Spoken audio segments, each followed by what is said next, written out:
विश्वास कहता है अमावस्या के दिन, उस श्राद्ध पक्ष की अमावस्या के दिन जो नदी, तालाब, बावड़ी, कुआं किसी भी एक जगह पर अपने पूर्वजों का नाम लेकर शाम के समय पर दिया लगाएगा, ये मेरा विश्वास कहता है उसके लिए कुबेर भंडारी भंडार जरूर बनेगा, पितृ भंडार जरूर बनेंगे, ये निश्चित। किसी भी नवरात्रि के पहले जो अमावस्या पड़ती है, चावल की कटोरी में एक कपूर का टुकड़ा रख दीजिए महाराज, छोटा सा, और कपूर का टुकड़ा रखकर उस कपूर को दरवाजे के बाहर कटोरी में ही, चावल रखी हुई कटोरी में ही उसको पितरों का स्मरण कर कर जला दीजिए। और जलाने के बाद उस चावल को कहीं भी किसी भी वृक्ष की छांव में पक्षियों के लिए डाल दीजिए। शिव महापुराण की कथा कहती है, अगर मान लो पितृ आपको कष्ट दे रहे हैं, पितृ आपको तकलीफ दे रहे हैं, कोई काम नहीं होने दे रहे हैं, या कहीं आपको ऐसा लगता है कि पितरों का दोष है, तो वो पितृ दोष देवी, अब ये जो आप करेंगे, ये कब कर रहे हैं? अमावस्या के दिन आप उसको रख रहे हैं। अमावस्या के दिन उसको रखकर रात भर आपने रखा कपूर के साथ में, सुबह एकम पड़ गई, नवरात्रि लग गई, उसी दिन उसको जला, कुछ तकलीफें लग रही है तो एक पीपल का पत्ता ले लो, उसके ऊपर एक कपूर का टुकड़ा ले लो, सारे घर में घुमाकर उसको दरवाजे के बीच मध्य में जलाकर रख दीजिए, थोड़ी सी देर जला दीजिए। 20 से 25 मिनट के अंदर स्वयं गुरु बाबा कहते हैं, राम सुनो, यदि कोई आरती में, पूजन में, घर में एक कपूर का टुकड़ा आरती के बाद में जब समर्पित करेगा तो उसको अश्वमेध यज्ञ का पुण्य प्राप्त हो जाएगा। अश्वमेध यज्ञ के पुण्य को पाने के लिए कपूर का टुकड़ा आज भी आरती में जलाया जाएगा,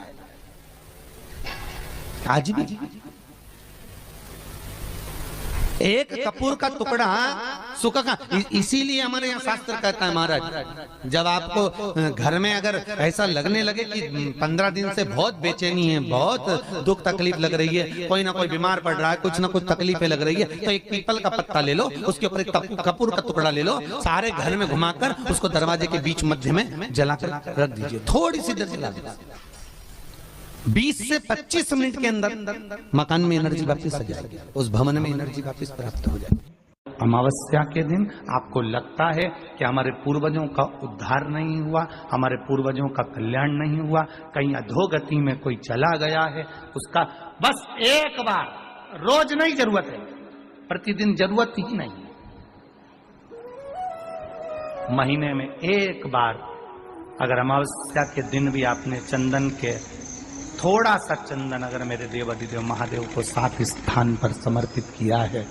अशोक यहाँ पर वर्णन कर रही है, मैना, धन्य और कला की कथा कर रही है। तीनों ने सनकादि ऋषियों से मांगा। चंदन भगवान को अति प्रिय होता है और चंदन ही एक ऐसा होता है जो पितरों को भी प्रिय होता है, जिसका स्पर्श मात्र लगने से पूर्वजों का कल्याण हो जाता है, वो चंदन का 7 स्थान शिवलिंग के बताए हैं, जहां पर भूल से भी अगर कोई चंदन की उंगलियां लगा देता है, 7 स्थान ऐसे हैं जहां चंदन की मात्र उंगलियां लगा देने से ही शिव पितृलोक के पितरों को मुक्ति प्रदान करके वैकुंठ लोक का निवास देते। और वो 7 स्थान जो चंदन के बताए गए हैं, पहला भगवान देवाधिदेव महादेव के शिवलिंग पर चंदन का लेपन, समझ लेना जरा बहुत अच्छे से।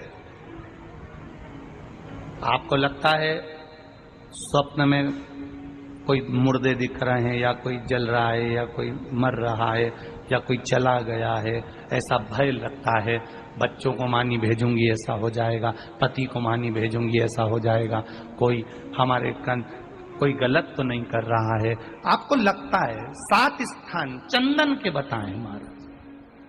पहला शिवलिंग, दूसरा जहां गणेश जी का स्थान है, मालूम है ना सबको, जम के बोलो जरा, मालूम है ना सबको, जहां गणेश जी का स्थान है वहां अलग से गणेश जी बैठे, वहां नहीं, शिवलिंग में जलाधारी के ठीक सामने राइट में गणेश, लेफ्ट में कार्तिकेय, बीच में अशोक सुंदरी।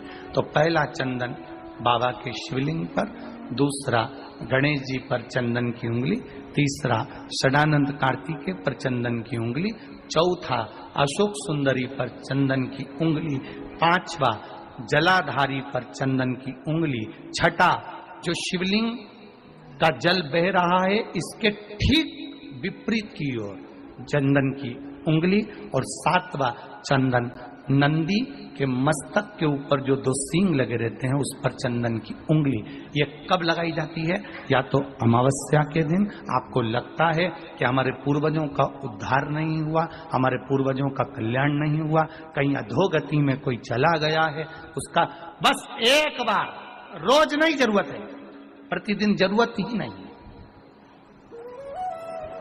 महीने में एक बार अगर अमावस्या के दिन भी आपने चंदन के थोड़ा सा चंदन अगर मेरे देव अधिदेव महादेव को 7 स्थान पर समर्पित किया है। अशोक यहाँ पर वर्णन कर रही है, मैना, धन्य और कला की कथा कर रही है। तीनों ने सनकादि ऋषियों से मांगा।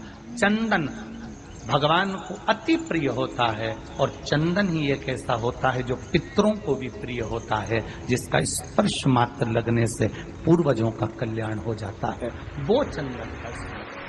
आपके घर में पितृदोष है, आपको ऐसा महसूस होता है, आपको लगता है,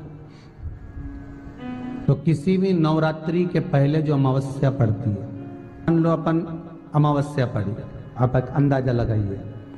तो यार अभी ना मुझे एक ऐप मिली एस्ट्रोटॉक नाम की। अबे नहीं, मैं कुछ रिव्यू नहीं कर रहा हूं। जिस दिन अमावस्या रहे उस दिन चावल की कटोरी में एक कपूर का टुकड़ा रख दीजिए महाराज, छोटा सा, और कपूर का टुकड़ा रखकर उस कपूर को दरवाजे के बाहर कटोरी में ही, चावल रखी हुई कटोरी में ही उसको पितरों का स्मरण कर कर जला दीजिए। और जलाने के बाद उस चावल को कहीं भी किसी भी वृक्ष की छांव में पक्षियों के लिए डाल दीजिए। शिव महापुराण की कथा कहती है, अगर मान लो पितृ आपको कष्ट दे रहे हैं, पितृ आपको तकलीफ दे रहे हैं, कोई काम नहीं होने दे रहे हैं, या कहीं आपको ऐसा लगता है कि पितरों का दोष है, तो वो पितृदोष देवी, अब ये जो आप करेंगे ये कब कर रहे हैं? अमावस्या के दिन आप उसको रख रहे हैं। अमावस्या के दिन उसको रखकर रात भर आपने रखा कपूर के साथ में, सुबह एकम पड़ गई, नवरात्रि लग गई, उसी दिन उसको जलाकर आपने पटक दिया।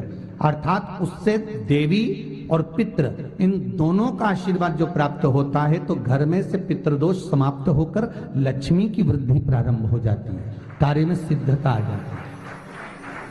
मान लो अगर पितृदोष है तो करो, नहीं है बड़े अलमस्ती से रहो, तो ये पितृदोष का स्मरण। तो यहाँ शास्त्र कह रहा है कि पितरों का जो लोक होता है, पितर जो लोक होता है, उस पितृलोक में 64 योगिनियां प्रवेश नहीं करती। शिव महापुराण कर रही है, शंकर की कथा कर रही है। अमावस्या के दिन प्रदोष काल में, प्रदोष के समय पर, प्रदोष काल में शाम के समय पर जाकर किसी भी नदी, तालाब, बावड़ी, कुआं, कहीं ना कहीं जो आपके पास में हो, वहां पर एक घी का दिया, बत्ती का मुंह दक्षिण की ओर कर कर अवश्य जला कर जाना, सारे पितृदोष समाप्त हो जाएगा। अगर नदी, तालाब, बावड़ी, कुआं नहीं है तो पीपल का वृक्ष हो या बेलपत्री का वृक्ष हो या बट का वृक्ष हो, उसके नीचे लगा दो प्रदोष काल में। पर अमावस्या के दिन लगाएं जरूर। क्यों? क्योंकि अमावस्या 16 दिन तक पितृ मृत्यु लोक में आने के बाद में भोजन ग्रहण करते हैं। अमावस्या के दिन पितृ शाम के समय प्रदोष काल में शंकर भगवान का नाम जाप कर कर नदी, तालाब, बावड़ी पर पानी पीने जाते हैं। वहां से जल का आचमन कर कर पितृ अपने लोक को चले जाते हैं प्रदोष काल के समय पर। इसलिए प्रदोष काल में जलाशय के पास में बावड़ी, कुआं, नदी, तालाब के किनारे पर दिया लगाया जाता है दक्षिण की ओर मुख कर कर बत्ती का, तो पितृ आशीर्वाद देते हुए जाते हैं कि फलो फूलो, आगे बढ़ो, उन्नति करो, तरक्की करो। ये पितरों का आशीर्वाद रहता है, पितरों का वर रहता है। आप देंगे, कुछ करा ना करा, फिर अमावस्या के दिन उस दिन दिया दक्षिण की ओर बाती का मुख कर कर